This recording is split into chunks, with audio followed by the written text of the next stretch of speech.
We good? Welcome to the Unitarian Universalist Church of Davis, OCO. That means hello. I'm Joe Cinelli, a member of your board. I use he, she pronouns, as well as they. We use our pronouns to encourage others to consider that gender is not obvious. My gender is Indigenous Two-Spirit, a segi. I sometimes wear beautiful dresses. Clothes have no gender. Assumptions on visual appearance do us all a disservice. You prevent yourself from truly seeing others. If this is your first time with us, whether online or in person, we're glad you're here. Let's take a moment to connect with our online community.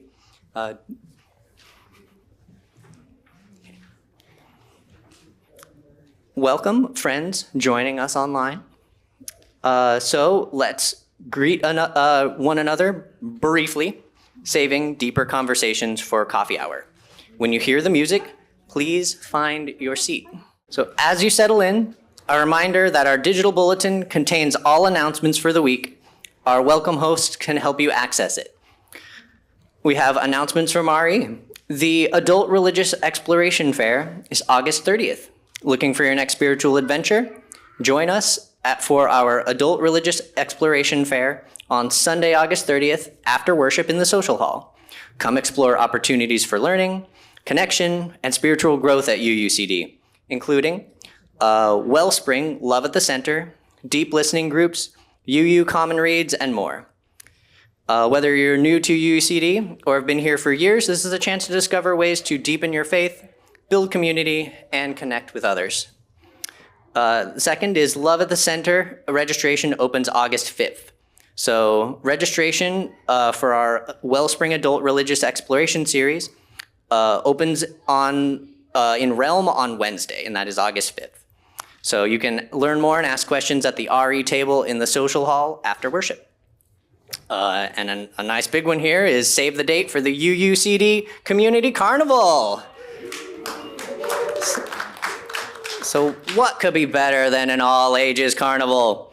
And it is Sunday, September 13th from 11:30 a.m. to 3 p.m. We'll continue our tradition of gathering for fun, connection, and community. For the fourth year in a row, the Community Carnival will follow the Water Communion Sunday, our annual in-gathering celebration where we bring together waters that represent our journeys, experiences, and connections with one another. What better way to continue a day celebrating the power of water and community than with a giant water slide, a dunk take featuring our own Reverend Angeline. Some highlights are also carnival games, live animals, cats and dogs available for adoption through Yolo County Animal Services, as well as UUCD's community partners, including the Bike Collective, Davis Media Access, NorCal Resist, STEAC, and more. And we'll also have our groups represented, like Rainbow Flag, as well as Uniting for Social and Racial Justice. It's going to be delicious food, treats, plenty of opportunities to invite neighbors, family, and to gather with old friends and new. A wonderful opportunity to share UUCD and our beautiful grounds with our wider community. Maybe even invite some strangers. They could become your friends. And they do need volunteers. And we'll throw that out there. This doesn't happen without a great deal of assistance from each of you. So sign up for games, activities, setup, cleanup. They could use your help for any of it. Just follow the sign up genius link in the bulletin, or just talk to Kate, because Kate, of course, knows everything about that. So lastly, two more. There's a lot going on this time, folks. Is a reminder that next week we'll be hosting the well-known UU composer Jim Scott for a very musical service. And then lastly, the 3 p.m. CERT safety meeting for today is going to be rescheduled due to the heat. And then updates will be sent out. We wouldn't want to have a safety meeting where people are going down in the heat. That's not going to work. Okay, so that is all the announcements for now.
Each week, we add our story to the rich tapestry of stories that have unfolded on this land.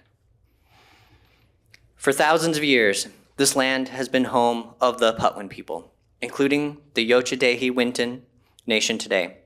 The Patwin people have remained committed to the stewardship of this land over many centuries. It has been cherished and protected as elders have instructed the young through generations. We are honored and grateful to be gathered here today on their traditional lands.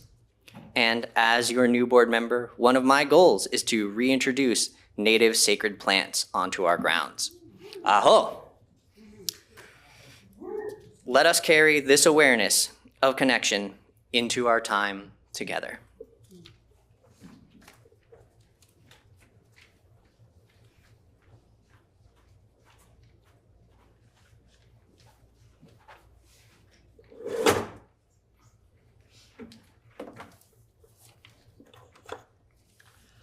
Good morning, everyone. Good morning. Our call to worship today is a reading called We Seek Steadiness. As the world shifts beneath us, we seek steadiness, the unwavering support of community, the principled guidance of wise teachings, the faithful turning of the seasons. We seek within ourselves and in one another a devotion to all that is true, all that is just, all that is beautiful. We gather here to reground ourselves and to reorient toward our heart's calling. Here we hold on to what is good, what we believe, and what we must do. With resolve and compassionate hearts, let us worship together. And that was written by Reverend Joan Javier Duval, the minister that did last week's drum sermon, the drum public service sermon. We wish to share with you a few select pre-recorded moments throughout the service today from the Drum Multicultural Ministries sermon by UU Reverend Albayati. I recommend watching the whole thing on your own time. It is very moving. The first story is Scheherazade.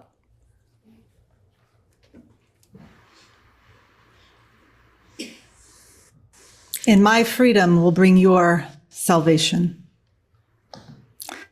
Perhaps you are familiar with 1001 Nights, Alf Lela wa Lela, Southwest Asian, North African folk tales compiled in Arabic from the 8th to 14th centuries.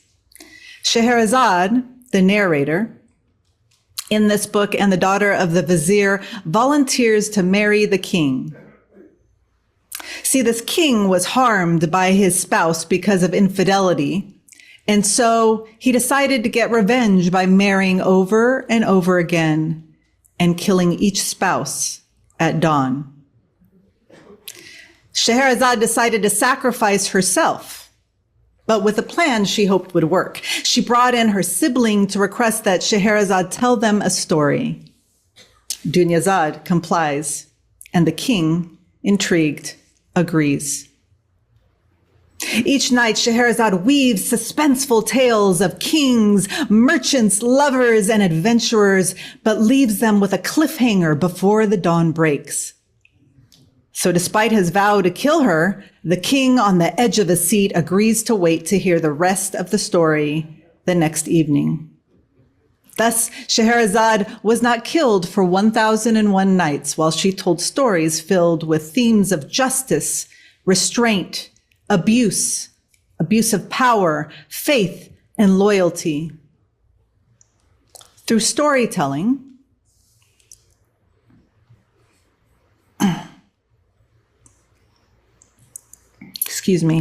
she helped the king to see that he must change his ways, thereby transforming him from a person who embraced violence and evil ways to one who disavowed that way of being in the world. Scheherazade saved not only herself, but all the people of her land. And my freedom will bring your salvation. Beloveds, we are living in a difficult time. but it is one that our ancestors have experienced before, and they have left us with story after story of such evil thriving within our world. But the story of Scheherazade reminds us that there is hope in the possibility that people who commit evil acts just may transform and set us free, thereby setting themselves free. In the Quran, there is a whole chapter named Al-Fajr, the dawn, which tells stories of how the divine intervenes when people commit evil and unjust acts. It is there to bring us hope, knowing the divine embraces acts of love. Now's our time for joys and sorrows. I know it's not on the order of service, but mistakes will be made.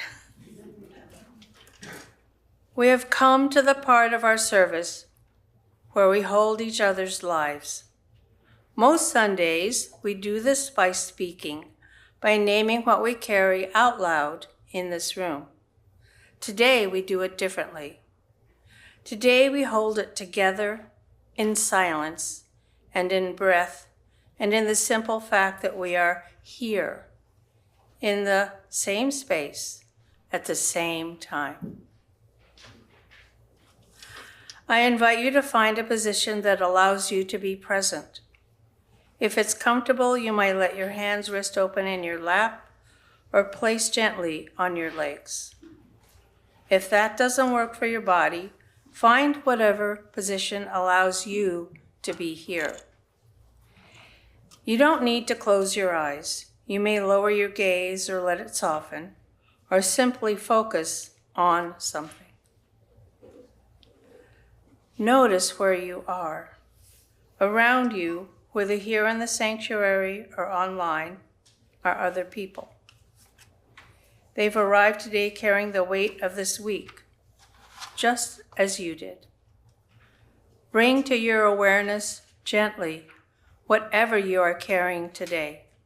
It might be a joy, something that is opened in you this week, a moment of relief or connection or beauty, a threshold crossed.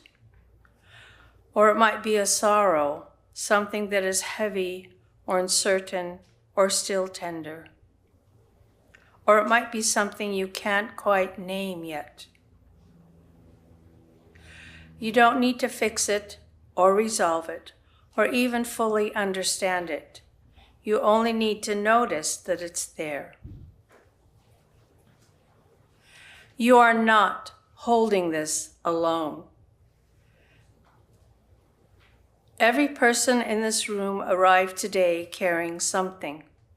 The person to your left, the person behind you, the people you haven't met, the ones online, the ones who will watch this later, all of them brought something with them. That is what a congregation is. Not a group of people who have solved their lives, not a gathering of the unburdened. A congregation's people who have agreed to be present with each other's lives, to witness, to hold.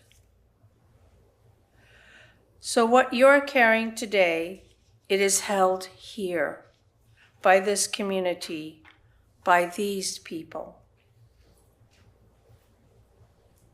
Take one moment. When you're ready, let your attention return to the room, to the light, to the sounds around you, to the people you're with.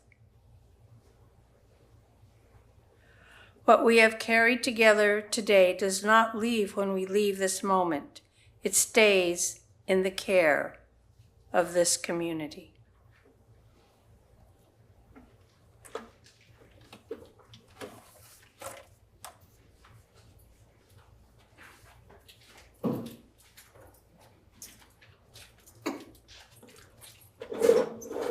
Our first hymn today was written in 1905 to honor African American resistance to the injustices of American racial apartheid.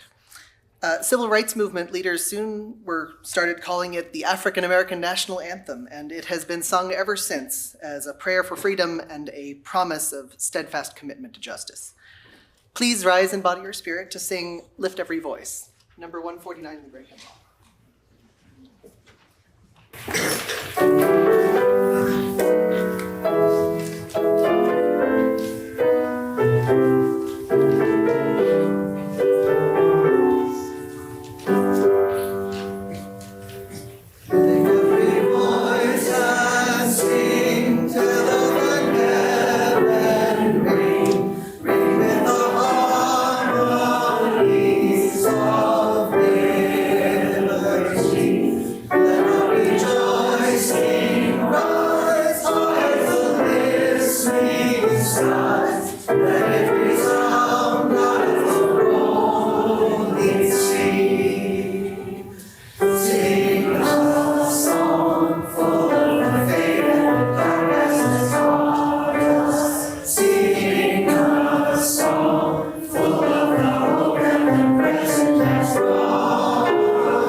That was lovely. Thank you, Val. So this Sunday's offering recipient is the Minister's Discretionary Fund. The Minister's Discretionary Fund allows us to support congregants and friends in times of need. So there are several ways that you can contribute to our offering. You may give via the UUCD website by texting UUCD offering to 73256, or by check sent to UUCD with offering in the memo line. Those in the sanctuary with cash or check gifts are invited to place them in the basket, which we will have in just a moment. Thank you for your generosity.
Please join me in blessing this offering. We give these gifts for creating a spiritual community with actions based on respectful conversation, receptive listening, and open-hearted presence. For time immemorial, the story told while huddled in the darkness among the weeping marginalized has been, none of us are free until all of us are free. Stories. So we're going to have Rev Albayati again about how stories of resilience will and must endure. Sabr is the Arabic word for patience and resilience. When I reflect on the embodiment of this word, I think of the many ways that enslaved Africans incorporated their indigenous ways into Christianity as a way to resist and embody resilience. I think of the African Muslims who practiced their religion in secret as well. I think about Nat Turner leading enslaved and free Blacks to resist captivity. I think of abolitionists, John Brown leading another resistance movement purported to have contributed to the inception of the Civil War. I think of Harriet Tubman escaping captivity, returning again and again to free her people with patience and resilience, knowing that her God wanted her people to be free. I think of the civil rights movement and Ida B. Wells, Martin Luther King, Malcolm X, and Ruby Bridges, and all the ancestors that taught us that we must all work toward liberation together. That when we free our oppressors, we shall be free as well. Oh, beloveds, I think of Palestinians in Gaza and the West Bank telling us that existence is resistance. They tell their stories, saying, you may try to erase us, but we are still here telling our stories, just as Indigenous and Black voices told their stories, just as people of color told their stories, just as feminist, disabled, and queer communities told their stories, just as Muslims, immigrants, and Holocaust survivors told their stories, just as all of our ancestors have told us stories of resistance and resilience again and again and again. Stories. They are a powerful tool to transform people. And I have witnessed a transformation so powerful within this world that for me, it can only be the miracle of the divine. Beloveds, never in my lifetime, never did I ever think that the majority of the world would care for Palestinians as much as I have witnessed over these past 3 years. There has been a palpable shift, and that is because Palestinians insisted on telling their stories.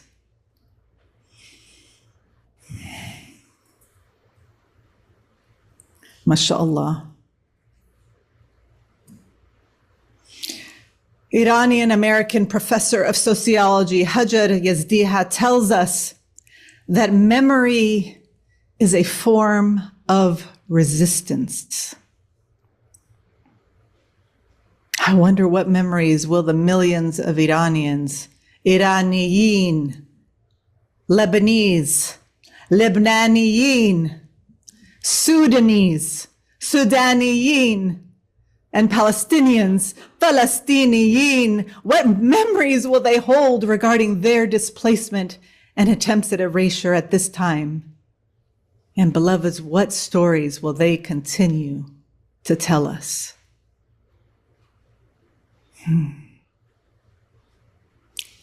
In a recent video, Bisan from Gaza spoke of their collective memory and the reason they still film and share their stories.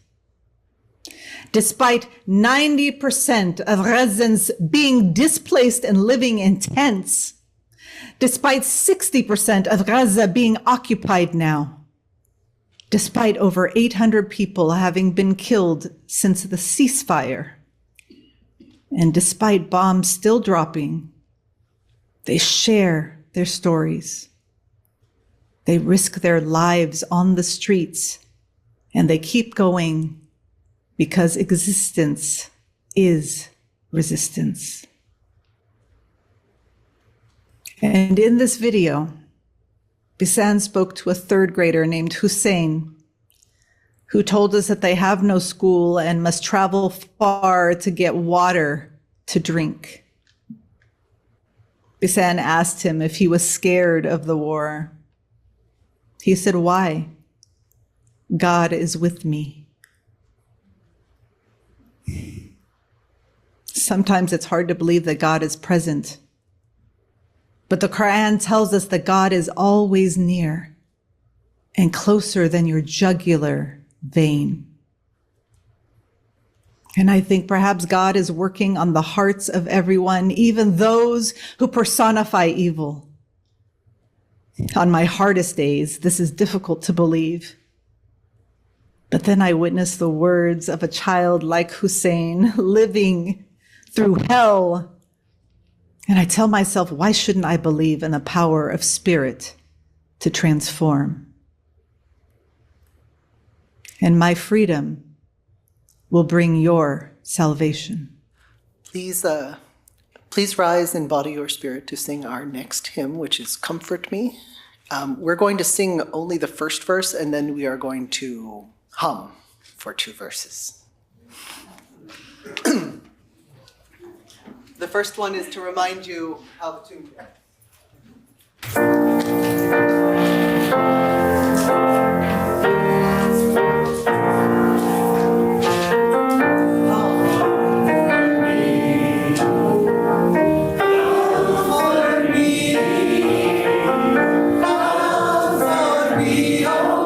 My soul.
Hello. Hello, I'm Paul Centeno, he, him pronouns. My reflection is going to be a short story from the Every Moment is a Life, Gaza in the Time of Genocide. It's an anthology of Palestine writers compiled by Susan Abdul Allah. And the story I'll be reading is The Bread Line by Ali Abu Zayed. In the quiet night of genocide in the Gaza Strip, the clock showed 3:30 a.m. I was deep in sleep, something we'd been deprived of for many days since the war began, when my wife, heart of my heart, woke me in a hushed voice. Ali, get up so you can get a place in line at the bakery. You can sleep when you get back. God give you strength. I looked at her and got out of bed, thinking to myself, we can't even enjoy a night's rest anymore. I went to the bathroom to wash and perform ablutions, but there was no water. I remembered that I'd not filled the tank because Abu Jamil, the water truck man, hadn't come yesterday. The municipal water had been cut off from our area for some time because of a lack of fuel. I used a bottle of drinking water for the ablutions, got dressed, and walked to the bakery not far from our home. Despite the relative calm, fear and caution clung to me. I quickened my pace to secure a good spot at the front of the bread line, hoping to return quickly and get the rest of my sleep. The line was already full of people by the time I arrived, but I told myself, it's okay, there aren't that many ahead of me. I'll wait for Haji Dihal, the bakery owner, to arrive and distribute the numbered tickets. The sky was clear and the air was fairly warm. The men in line were talking about the state of things, what we had come to, our people's suffering, and the genocide that swallowed us all. When the call of the dawn prayer rose into the air, I prayed to right there in the street to keep my place in line, then returned to chatting with the guys. There was a young man I hadn't seen before, a stranger in our neighborhood. He was tall, wheat-skinned, with long, wild hair, and it hadn't been cut in ages. His name was Vassil. He was talking about the misery of his displacement. He was from Gaza City, but the genocide forced him to flee south. He started telling me about the hardships he'd faced on his way down, and was so absorbed in his story that I ignored the others around me. Faisal recounted the horrific experience during his family's displacement when they were stopped at the Halaba, a checkpoint the Israeli military had set up for fleeing Gazans. He spoke of the bitterness of what happened. When it was my turn to cross, an Israeli soldier told me to move to the left. Everyone who was stopped there experienced every sort of humiliation, pain, and degradation. An Arabic-speaking soldier approached demanding ID. Then he ordered me to strip. Faisal fell silent, tears in his eyes. I whispered, my skin crawling, did you take it all off? Down to my boxers, without hesitation. I knew any hesitation would cost my life. He went on, his voice heavy with grief as he recalled the scene. I took off my clothes piece by piece, trembling in fear. The bread line had grown longer, and the young men were jostling to secure a place. I avoided the pushing. Haj Diab hadn't yet arrived to distribute the numbered tickets. My attention stayed fixed on Faisal. He went on. The soldier tied my hands behind my back and blindfolded me as I kneeled. Then he left, and I started thinking, what's now? Will they arrest me, kill me, let me go? Faisal's face twisted. His voice cracked, and he swallowed hard before continuing. I was mostly worried about my wife and child. He's not yet 4. They'd crossed the Habala while I was detained. My wife is from Gaza City and didn't know anything about the southern area. I remained in the kneeling position for what seemed like forever. I couldn't move at all, terrified of the meeting the same fate as others who'd been detained. He paused, gathering his thoughts. I don't know how much time passed while I was like that. Eventually a soldier came and returned my ID, removed the blindfold, untied me, and ordered me to go south immediately. I grabbed my clothes and ran. I didn't look back and crossed the entire distance nearly naked in front of the crowds of displaced men, women, and children before I could put on my clothes. For Saul was careful to lower his voice when he was telling me about his nakedness. He cupped a hand over his mouth, afraid others would hear.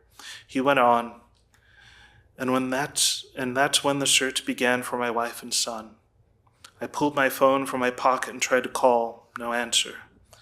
In the meantime, Diab had arrived and begun distributing numbered tickets to lessen the chaos in the line. I had been waiting for hours.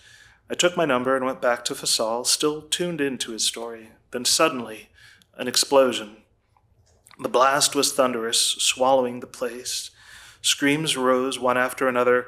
"Medic, help!" We didn't know where they came from. The sky was covered in dust. We couldn't see anything.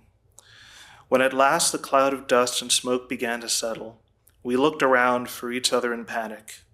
People ran wildly, calling out for their sons and brothers who'd been in the breadline, most of them young boys, children. A distant siren grew louder. I tried to gather my senses to comprehend what had just happened. It turned out that the Israeli annihilation planes had struck a house next to the bakery. My wife came running, searching for me. She pulled me into her arms. I was covered head to toe in dust. I could hear her heart pounding in terror as she wiped the grime from my face with her warm hands. "Thank God you're safe, my love," she said. "Come on, let's go. Go home. Forget the bread." My eyes scanned the faces around me, all of them powdered and ash. I was looking for Fasal. I don't think he finished telling his story. That's all. Well, they told us that they were going to give us an opportunity to share ourselves with you. And the theme was supposed to be chosen from Reverend Summers' message. So what did I choose? I chose, "My freedom is your salvation, and your freedom is my salvation." You see, we are connected. We are connected. I want to share one story with you. I think it happened with this lady sitting right there. I'm not sure if she's the one. But how could you be connected to my freedom? Well, I came to a meeting here, and I lost my hearing aid. And I didn't know how I was going to get home because the bus didn't take me home. It couldn't take me home. And so, you know what this lady did? She gave me a cup of water because it was so hot outdoors. And then she said, "Every 6 blocks, I'm going to stop and wait for you in your wheelchair to catch me." And she gave me my freedom. I got home. I got home. You are connected to me, and I am connected to you, and you are connected to each other. So Black leaders, writers, and activists have used the power of language to define what it means to be truly free and what genuine justice must look like.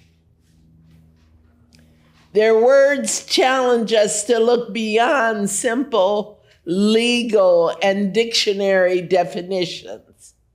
See these concepts as deeply human, interconnected, and active pursuits. My friend is wearing a scarf today, and it represents the, tell me again what it represents. Supporting Palestinian people. Yeah, it supports Palestinian people.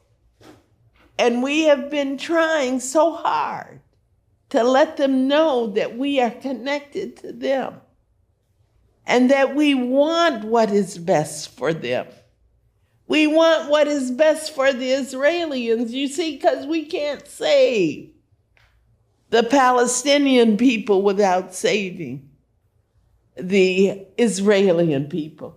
We can't even save ourselves without saving them. So this is an important thing to understand, that what we're talking about is very human and is very personal.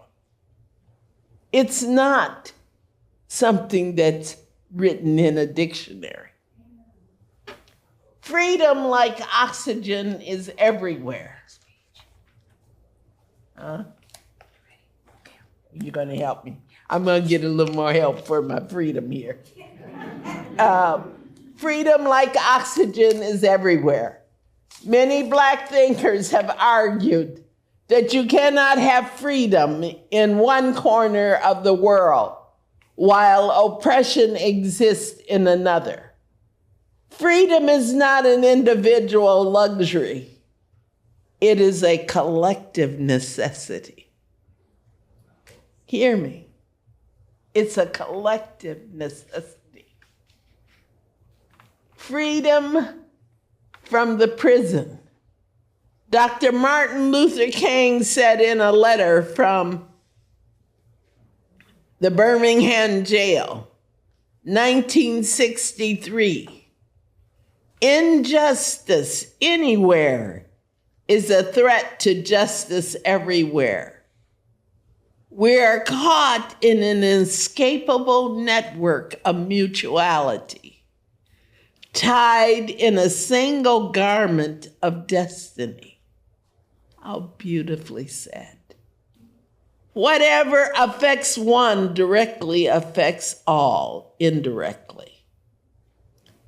Malcolm X, whose mother was lost to mental illness, lived deprived of education and extreme poverty, said, "If you are not careful, the newspapers will have you hating the people who are being oppressed and loving the people who are doing the oppression. I am not free." Oh, no, I didn't really want to read you that part. Okay.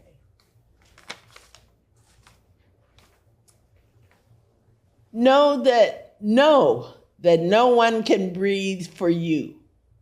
Like breathing, freedom is a personal action, something you do. Freedom and justice are never handed down voluntarily by those in power. They must be actively demanded, built, and defended.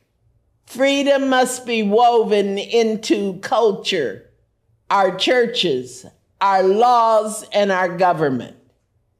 Frederick Douglass said in his West Indian Emancipation Speech, 1857, "If there is no struggle, there is no progress.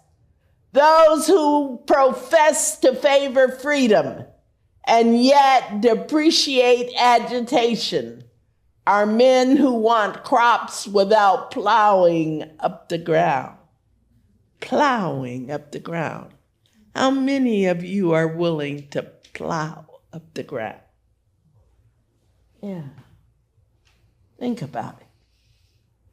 Black Panther leader Assata Shakur says, "Freedom is not something that is given to you by a government or by some external authority.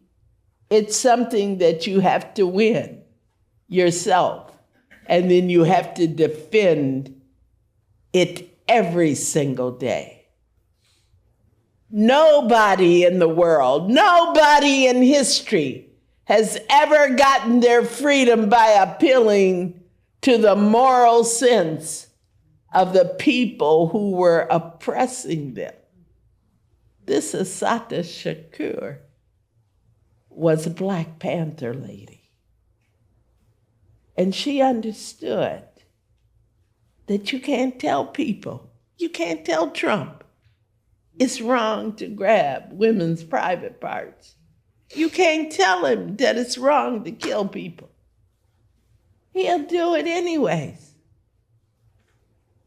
And yet we have to come up with a strategy that expresses our freedom and frees other people. That is our job. On redefining justice in society, for many leaders, true justice requires completely reimagining how our society treats its most vulnerable. You all have treated me so beautifully today. I am really not as good as I used to be. But yet someone here helped me with the pages so that I got every single word out to you that I wanted to get out. People put my chair here. Somebody gave me a cup of coffee. It's everywhere. And that's how I get to be me. It's how I get to add to our freedom, so that you know that you have your freedom too. We are free to be connected with each other.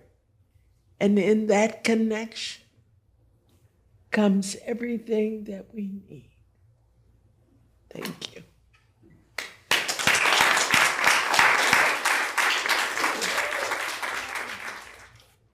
We extinguish these flames, but not what they hold. May our sorrows be lightened, our joys shine brighter, and the spirit of this community go with us.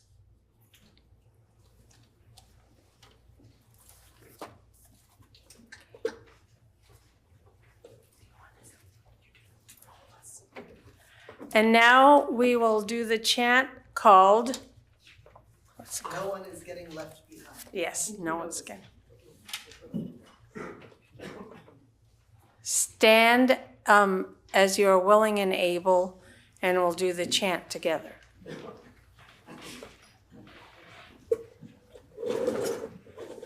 No one is getting left behind this time. No one is getting left behind. No one is getting left behind this time. We'll get there together, never get there at all. We'll get there together, never get there at all. We'll get there together, never get there at all. No one is getting left behind this time. No one is getting left behind. No one is getting left behind this time. We'll get there together, never get there at all. We'll get there together, never get there at all. We'll get there together, never get there at all. No one is getting left behind this time. No one is getting left behind. No one is getting left behind this time.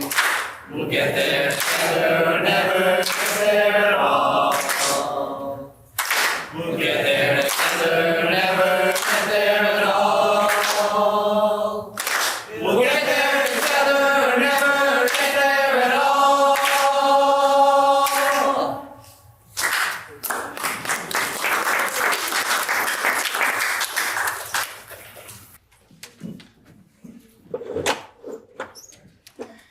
This has been a lot. You may sit. You may sit. Only 2 more minutes. We thank you for sharing the revolutionary love with us. Dohi. We will close with a somber but inspirational moment from Rev Albayati. Love for all. And if, as Audre Lorde tells us, we were never meant to survive, then I say we might as well go down fighting like hell in the many forms of resistance we can together, lifting one another up, because love overwhelms and consumes, and a revolutionary love is what we need right now. It's what we need right now. So, beloveds, I believe we must rise up as Scheherazade did for 1,001 nights. We must rise up as my Iraqi family did when they protected their neighbors. We must rise up as did the Jewish and other peoples in Nazi Germany. We must rise up as our indigenous and Black ancestors did. We must rise up as our queer, disabled, feminist, and all of our ancestors did when facing oppression. We must rise up just as the people in Gaza and Lebanon and Iran and Sudan do every day. We must rise up with each dawn break and ride together, because the dawn brings us possibility and hope. We ride at dawn, showing up for one another, and we go out into the world sharing our stories and freeing those who need to be free, because to do so is to overcome evil with a love so great that it overwhelms and consumes and transforms that evil into goodness. Beloveds, we ride at dawn. We rise up at dawn again and again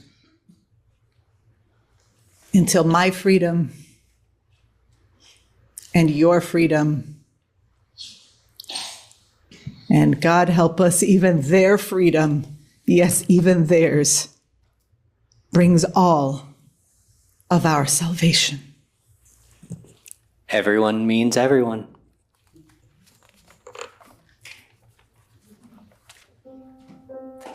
Thank you.